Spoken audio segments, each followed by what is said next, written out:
So there's a saying I'm sure you have heard before, follow the money. And in stock market, we say follow the big money. So that is exactly what we are going to do today. This is a video where I'll share lots of data that is not necessarily my view, but this is the view of the market. We'll look at Dow Jones, Nasdaq, S&P 500 and trace where the money is going. This is really interesting because I'm attaching this to the actual trades I'm trying to make sense of. So without any delay, let me start sharing some amazing info here. And if you like the video, please watch it. And only if you like it, then consider giving it a thumbs up and consider subscribing so we can grow this channel. Okay, so let's begin with some of the charts here. So what I'm showing you on your screen, actually, you can see all of it. Yes. So I'm going to enlarge and go one by one. So let's take a look at Nasdaq and let me explain the chart that you are seeing on your screen. So on the top right here are the calls. I can actually write here. These are the calls. And at the bottom are the puts. Okay, excuse my handwriting. Okay, so these are the calls. This is the put. Now, what we are seeing here is that I'm going to get rid of this. So total call volume over here is given to you and also mentioned here, and then total put volume is mentioned over here. I want you to pay attention one by one, and then we'll come to the good part at the end. So as you can see over here, this is for the entire 1 year, starting from January 2020 all the way to, January 2021 all the way to January 2022. So as you can see, we had many peaks where we had put volume increased and we had many peaks where we had call volume increased. So around May, the put volume on Nasdaq peaked, and then around July, the call volume on Nasdaq peaked. What's going on right now is that pay attention to this number here. So total call volume on Nasdaq right now is about 11,527. It's a metric. It's not like there's 11,000 calls, but they use on a chart 11,527 calls are open right now as compared to 19,283 opened in Nasdaq for puts. Now, what's interesting here is that we have seen that since May, the put volume has decreased and then it gained traction again in July. Same thing, we had a flat over here from January to about May, and then since May we had the call volume increase. So there is a lot of activity that happened in Nasdaq during this time, during July time.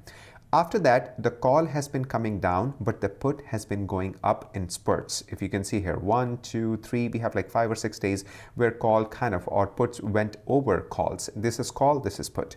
Now, right now where we stand, we have more puts open on Nasdaq. That means more bearish position open in Nasdaq as compared to calls, which is more bullish. Now, this could be very short term. The call could expire in next week or in next month, and I'll show you a few trades to what it's telling us. But overall, people are more bearish on Nasdaq where we are right now, especially given the Fed meeting and all the other things that I discussed in my previous video. Now I'm going to show you the chart for S&P. S&P chart is also very interesting. If you see over here, we have about 1.34 million puts open in S&P as of right now, and we have about 0.64 million calls open in Nasdaq as of right now.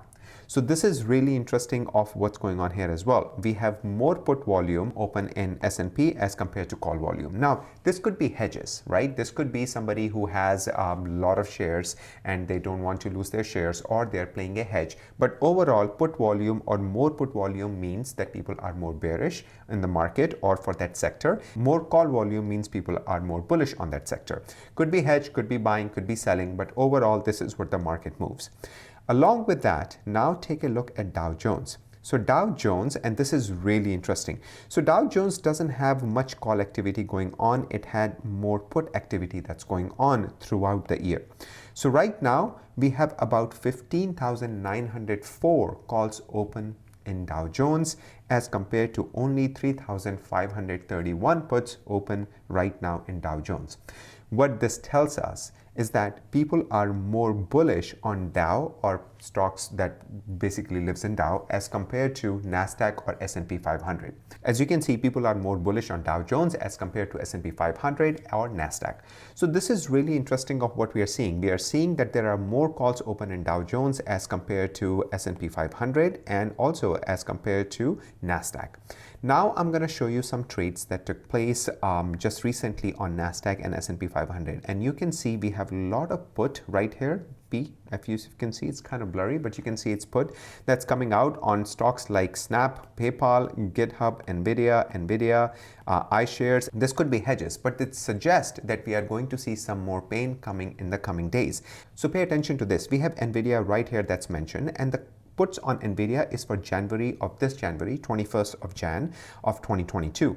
Whereas the put on Snap is for 20th Jan 2023. That means people understand, as I mentioned in my previous video, that companies, those who are making money, especially semiconductor industry, is going to do wonderful in 2022. So someone wants to protect their portfolio, or they're basically buying the put to basically make some money.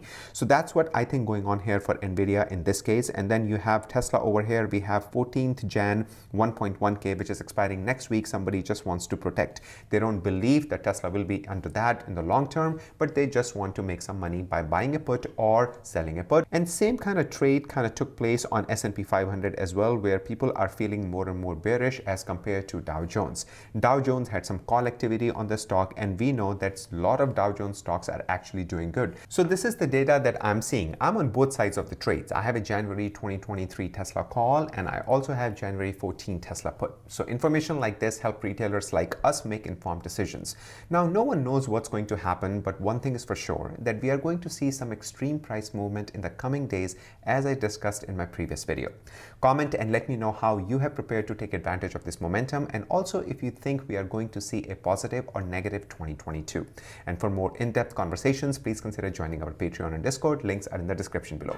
As always, an absolute pleasure to share all of this with you. Until next time, you all have a sparkling day.